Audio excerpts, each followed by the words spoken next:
పవన్ కళ్యాణ్ ఇంకో మాట అన్నాడు పవన్ కళ్యాణ్ మొన్న, నేను ముఖ్యమంత్రి అవ్వడానికి రాలేదు, నేను ముఖ్యమంత్రి అవ్వాలంటే వేరే వ్యూహంతో వచ్చాను అని.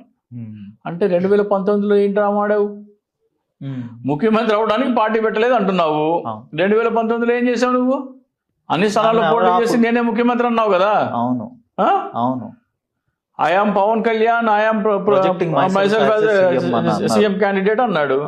మరి అదేంటి అంటే ప్రతిదీ డ్రామానే, ఓటు చీల్చడానికి. ఇప్పుడు ఏమంటాడు మొన్న, నేను ముఖ్యమంత్రి అవడం కోసం పార్టీ పట్టలేదు, నేను ముఖ్యమంత్రి కోసం పార్టీ పెట్టినైతే వేరే వ్యూహంతో వచ్చేవాడిని అంటున్నాడు.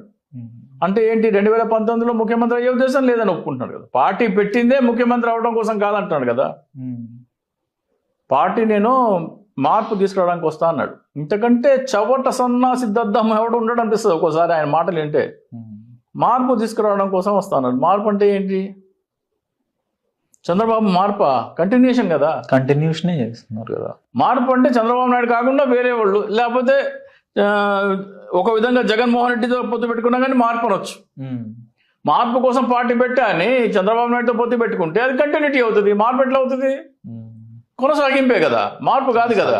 అవును. అంటే ఏం మాట్లాడుతున్నాడో కనీస అవగాహన, ఒక ఎల్కేజీ పిల్లవాడికి ఉన్న అవగాహన కూడా పవన్ కళ్యాణ్కి ఉండదు. ఇప్పుడు నేను ఒకటి చూశాను, నేను బందర్లో పుట్టాను ఒకటి, నేను గుంటూరులో పుట్టాను ఒకటి, నేను బాపట్లలో పుట్టాను ఒకటి, నేను పల్నాడులో పుట్టాను ఒకటి. అలాగే నేను ఎంపీసీ ఇంటర్మీడియట్లో ఏం చదివంటే ఎంపీసీ, ఎంఈసీ, సిఈసీ. ఏంటిది? ఇంగ్లీష్లో నేను టాపర్ని అంటాడు, ఇంగ్లీష్ రాదు కాబట్టి నేను సరిగ్గా చదవబ్బలేదు అంటాడు. ఒక్క మాట